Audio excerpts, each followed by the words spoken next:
Good morning, good afternoon, and welcome to another episode on our LinkedIn Live. We want our people to go above and beyond at work. And Burning Man happens to be an amazing example of how you do that and how you do that during uncertainty, especially this year. We talk about quiet quitting at work, and it's because people aren't personally motivated to take ownership and engaged enough. So we're here to talk about how do you get people to take ownership, stay motivated, and work as a team in the face of adversity. As you did, Tirza, managed to get the teams together and take ownership and work through this challenging time this year. So my first question, we have to address the obvious, the controversy around Burning Man before we get started. Why do you choose to go personally, and why is it relevant to your leadership experiences? Yeah, thanks so much. So when people ask about Burning Man, um, I really say that anything you can say about Burning Man is true, is because there's so many diverse perspectives you can have about this event. So one of the components that people talk about now is the carbon aspect, and it's true that any gathering has a carbon impact. The most important aspect of carbon with Burning Man is actually getting there. And so we did do the carbon analysis on our camp, and it was as though we took everybody to Denver and and had a week in Denver. And so we have worked to offset our own carbon, and clearly that doesn't we don't really believe that offsets are actually the path to addressing climate change, but it isn't as big of a deal as you might think. Most of the impact of the event is actually going there. Other aspects of the event are just like, oh, it's just a party. And if it was just a party, there are much easier ways to get together and have a good time. We go to Burning Man because it is this incredible opportunity to innovate, to explore new innovations in terms of how we can live, how we set up temporary shelters. It's how we do lighting and entertainment, and how we explore the edges of learning. And also for us as individuals, it creates this incredible opportunity to create a community that comes together because we have this kind of shared hardship. It is hard to be out there. We set things up from zero in conditions that literally almost nothing lives on, and certainly no mammals live in. And so for us to actually set that up and live together for a week, it's challenging. And it really is that challenge and hardship that brings us together. A friend of mine calls it contrived hardship for expedited bonding. And so in a week, we have this immense amount of shared experience that creates lifetime relationships that are the relationships that build companies, that build communities, and build marriages. So that's really why I go, is for that experience of expanding my own capacity as a leader. I don't really go to have a good time. It's kind of arguable if it's a good time for me. It's actually a lot of challenge for me as a natural introvert. I go to expand my capacity to connect to others. So this year, you were prepared for the dust and the heat, but you got rain. Things got muddy. You got stuck. How did you and your leadership team avoid 170 people from absolutely panicking, losing their minds? What was the biggest challenge in that you faced when this happened, and how did you overcome it? Yeah. So, um, what we really did was use the framework that we teach here at Lumen, which is connect, scan, focus, act. And so we brought everybody together in our fantastic dining tent, which ended up being one of our best structures throughout the whole of the rain. And we first connected around shared purpose and shared vision, that as a camp, we were going to set ourselves up well, and then we were going to take care of our neighbors. And so we had a sense of purpose and vision for who we could be on Playa. And then we connected to the reality that we were really very safe. We had planned to be on Playa for this time. Nothing really wrong was happening, and that we were essentially safe and we were going to take care of each other. And then we scanned for the things that we needed to address: basic needs, communications and connectivity, because people really wanted to connect to their loved ones, how we were going to start taking care of our things and putting things away because it was real. Our stuff was wet. How we were going to like use music to keep the vibes high and take advantage of all the incredible artists we had in camp to make sure we stayed moving. And then how were we going to take care of each other? And we went through all of those things, and we had a meeting that was maybe longer than our normal meeting, but it really didn't take us that long to address all of those things. And by sitting down and actually creating a great structure for addressing all of the things, we actually brought everybody together, and had them settle in and then connect to how we were going to make this be actually like a shared experience and even a great time that we planned to be in place so we could, sparkle in place and have a great time through the whole experience together. Mm. We were talking about this the other day, and you were saying it's so easy. It could have been so easy for people to hide in their RVs or just disappear, check out. And there's so much of this that happens in our business world as well, right? We go through change, through reorganizations, leaders come and go, and it's so easy to check out and just hide and be like, that does Mhm. not concern me, is above my pay grade type of situation that happens. And Mhm. so, what's the analogy in how you did things that you take forward with you in the business world? Yeah. So, first, getting transparent. We shared what we knew, but we shared what was meaningful. People can really only take in a very small amount of information at a time. And if we overload them, they may remember the last thing we said, which may not be the most important thing. So we got very organized and shared what was meaningful for people to know right now, knowing that we were going to get together and update them really in another 3 hours. So we had very rapid updates. We weren't afraid to name things we didn't know. So we were clear: this is what we know, and this is what we don't know. We really focused on ensuring that people knew that our physical systems were safe and well cared for now. We had awareness that in a few days those systems would begin to break down, but rather than having people worry about what might happen in a few days, we focused in that right now we were great. Everything was really like well resourced. We were an incredibly well resourced camp, so we could relax and take care of ourselves and then get ready to take care of our neighbors. And then the other thing we really did was appreciate that we needed to take care of people's emotional systems. And we did that by taking care of the collective, ensuring that everybody felt that the whole of this camp was going to be taken care of. But then we really also ensured that we took care of the individual. In moments of crisis, people's past traumas get activated. And we don't know where those come from, and they may not even know where they come from. And so things that feel really important to them are important to them because of something that has happened in the past. And so it really doesn't help for us to judge, oh, that little thing, that's not important. It really works better if we treat people's concerns in a crisis as legitimate concerns for them. And we took the time to address people's individual concerns so that each individual could feel relaxed. Because if you have one person who is like really elevating in their own experience and their entire system is getting dysregulated, they can dysregulate everyone around them.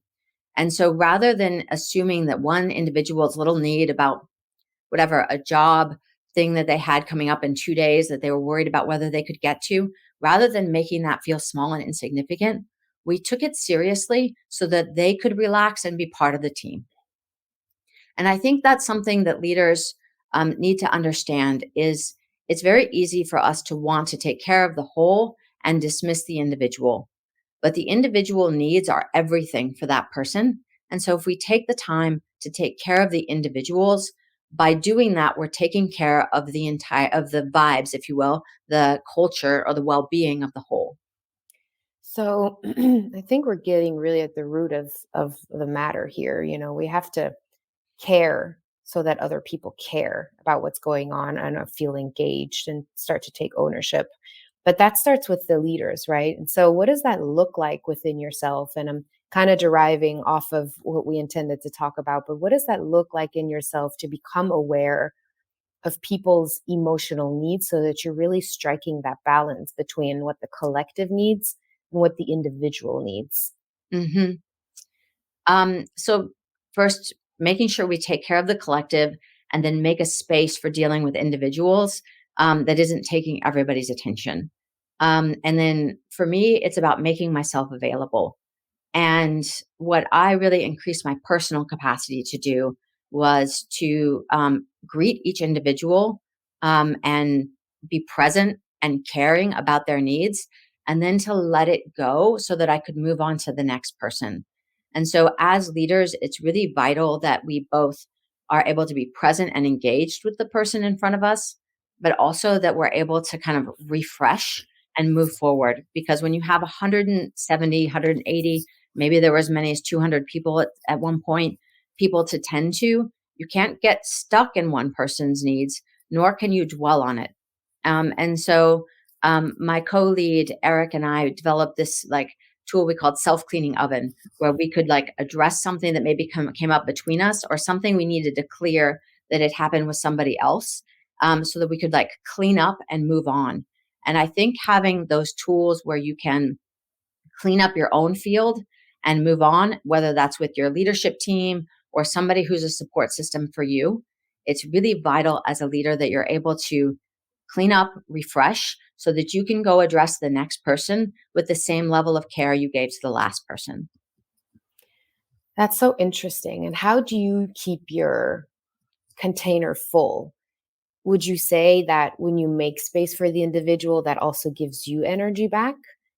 That may not be a case for an introverted person. How do you keep yourself going and holding space for yourself and as well as others? Yeah, that's a great question. I really made sure that I had a way of going back and resetting myself. And so for me, at especially on Playa, where there's certain self care things that keep our bodies healthy, I made sure that I would go back and reset my physical system.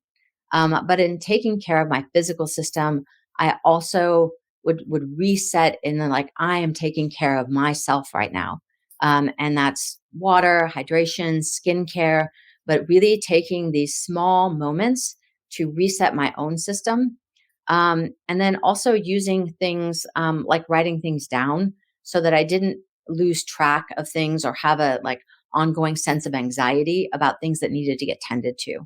And so tending to my own anxiety, and then doing the things that were, the Spanish word is mimos, and it like literally means kind of like to tend to or to take care of.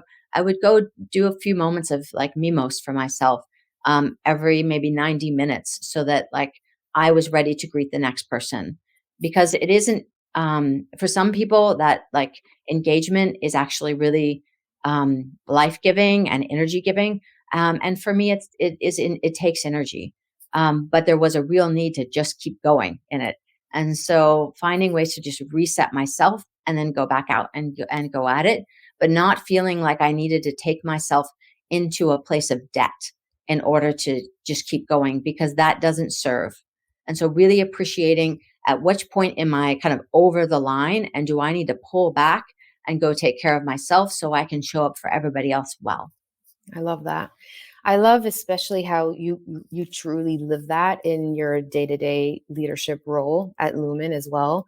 You actually talk about it and you actually signal when you're tired and you do need a reset. And what I love about that is that it actually allows us to do the same because we all know it's important managing our energy and how we feel, but Hmm. we don't always allow ourselves to do that if we feel like our leaders are constantly here and doing the most all the time and maxed out as the normal. And so when we talk about how we can be regenerating ourselves throughout the day, it normalizes it on the team as well, which Hmm. is what I love personally. um, Hmm. connecting back to your Burning Man experience, what are some of the new, I mean, you've been doing this for a decade, and Hmm. this year was new. What new lessons have you pulled from leading people through this uncertainty that is relevant to the business world, to leaders that are challenged and tasked and sometimes didn't even choose to lead organizations through uncertainty? What's something that stood out for you that is new? The real thing I focused on this year that I learned a lot about was the idea that it's capacity, not hours. That the amount of time or people you have on something isn't what matters. What matters is the capacity you're getting from that team. And so teams are going to be able to give their best capacity when they're well resourced, and people are showing up well. They're not going to give their best capacity when they're physically depleted. And so coming back to that importance of taking care of ourselves. But it also really demonstrated for me the importance of actually setting up teams. And so when we're doing things at Burning Man, especially at the beginning where we're setting up what we call build and where we're putting things away, what we call strike, those two times, we're moving through a lot of tasks, and we have people who are doing things that are outside of their normal day to day. So all of a sudden, we're all building tents, and we don't normally build tents, or we're putting up lighting. And maybe one of us actually puts up lighting normally, but the rest are just volunteers. And so taking time to actually focus on, hey, we're going to be a team. We're working together on this task. There's 6 or 8 of us, like naming the team, actually having the team take a moment to understand what they're doing, what done looks like, what are the tasks, how long do we think it's going to take. And something that really I learned this year was actually taking the moment to talk about what could go wrong here. Because when we take a moment to think about what could go wrong, we actually are doing the opposite of setting ourselves up to make it go right. Um, and then I really began to understand the why we set up very short sprints, especially under harsh conditions. And so this really applies to teams working on something that's new or hard, or a lot of uncertainty, is really shortening the amount of time where we're working kind of on independent tasks or we're like out in the field working, and having really rapid and an increasing amount of coordination time, because we think that that coordination time is taking away from the work.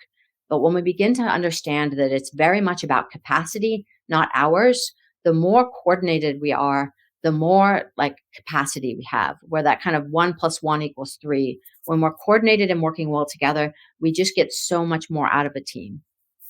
I love that, especially in my experience in the corporate world. It's so we're so quick to be in a meeting and start talking about the technicalities, and then there's no consensus on the real problem to be solved, and there's no clarity on who's doing what and by when. What does definition of done look like? And before you've known, you spent an hour talking about all of these things and you didn't move the needle forward, Hmm. instead of just actually taking the time to talk about how are we as a team going to do this together? What team do we need? What how do we form that team? How are we going to be doing things together? um, all of these things that are so important, we hardly spend time on when projects start. And that is really what I'm hearing from you, the glue that keeps things together, but also keeps people engaged and very clear on what's happening, and probably also reduces anxiety because you know exactly how you're contributing and how everyone else is contributing, and you have hope that you're going to be able to see things through in a meaningful way. Hmm. Yeah, at when we're on playa together, it's really easy to get distracted and kind of wander off to something else, or just wander off altogether, and not even really know that you've wandered off. And I think this is also really true, though, in the business world, especially with remote work. It's very easy to wander off, whether that's on another project that's got some priority or somebody's asking for something from you, wander off into your inbox, wander off into like the whole world of that exists online. And if we want to really keep a team together and moving together, people need to have that sense that we are striving together, that they are accountable, not just to themselves, but to a team that is relying on them to deliver something. And when we actually take the time to build that sense of belonging, and a sense of like we are a unit, even amongst this bigger unit, we have a greater sense of ownership and obligation in a good way to each other. And actually taking a few extra moments or a few extra hours to do that, if we're talking about a bigger project, really serves us in the long run. Absolutely. If the audience can take anything away from your experience this year, what would it be? So, Burning Man is still very largely a volunteer event. Most of the things that happen out there, wherein we set up this entire city for 60, 70,000 people, and then we put it all away, all in the course of a couple weeks, it's built on shared purpose and intrinsic motivation. The intrinsic motivation to share, to belong, and to contribute. And it's really unbelievable how much gets done by like a sheer desire to come together. And for teams to come together in crisis, and to work in these intense sprints, we need to have that sense of shared purpose, and that intrinsic motivation. And it's amazing what people will do and what they will create when they have a desire to. And so taking that time as a leader to really build a sense of purpose and creating the ingredients for intrinsic motivation, which are personal purpose, personal capacity, and autonomy. And so when we invest in creating alignment between that organization and that individual purpose, we have a sense of like shared vision, we've got a system for our ownership and that culture of belonging, people will amaze you with what they will create. And especially in times of crisis or rapid change. And what I love is you already shared it in the beginning, the Connect, Scan, Focus, Act tool. That is a great framework to lean on in any kind of meeting that needs structuring and that it aids us in forming teams, I would even say, in gathering that sense of connectedness, ownership, and belonging. Yeah, I was really struck by how useful that tool was, even, for me. And in this time, we had the kind of the first meeting after the rains, where there was just a ton of uncertainty, and all we knew is that we were wet and we were stuck, and and we needed to bring people together, and connect folks, and then also like get moving because we had a lot of wet things that needed to be taken care of. And so like the meeting kind of started to go a little bit sideways. People were like bringing in information and thoughts about things that would be happening in 2 or 3 weeks that were just not relevant to the current moment. And so I actually pulled us way back and introduced the framework and set it up for the meeting, even though I'm always running that in the background. I actually made it explicit to everyone. This is what we're going to do. We're going to connect. We're going to like scan for what we need to handle. And then we're going to handle everything in an organized fashion. And just by them knowing like, oh, there is a structure and everything is going to get taken care of, people could just kind of settle in. And all of a sudden there was just a lot fewer distractions and things to deal with. And so just like in training, this single tool for managing a meeting will support you when things go sideways because you have this very like reliable connecting, organizing framework to come back to. I love it. I love it so much. I love how applicable your leadership skills are in Burning Man and in the business world. I mean, you've been doing this for over 7 years now at Siemens. So if you too, as a lead team leader, as an executive, even as a change catalyst in your own company, are interested in developing leadership capacities, the skills, and the mindset on your teams or in your organization, feel free to reach out to us, connect with us, comment. Lumen trains people at speed and scale, in training skills and the tools to manage through uncertainty and ongoing change, enabling agile innovation and transformation. We've helped transform people and develop innovation skills at organizations like Siemens for, as I said, over 7 years to develop profitable new portfolio, accelerate time to market, and enhance customer focus during digitalization. We'll see you next time. Thanks so much for tuning in. Thanks, Helena. Bye.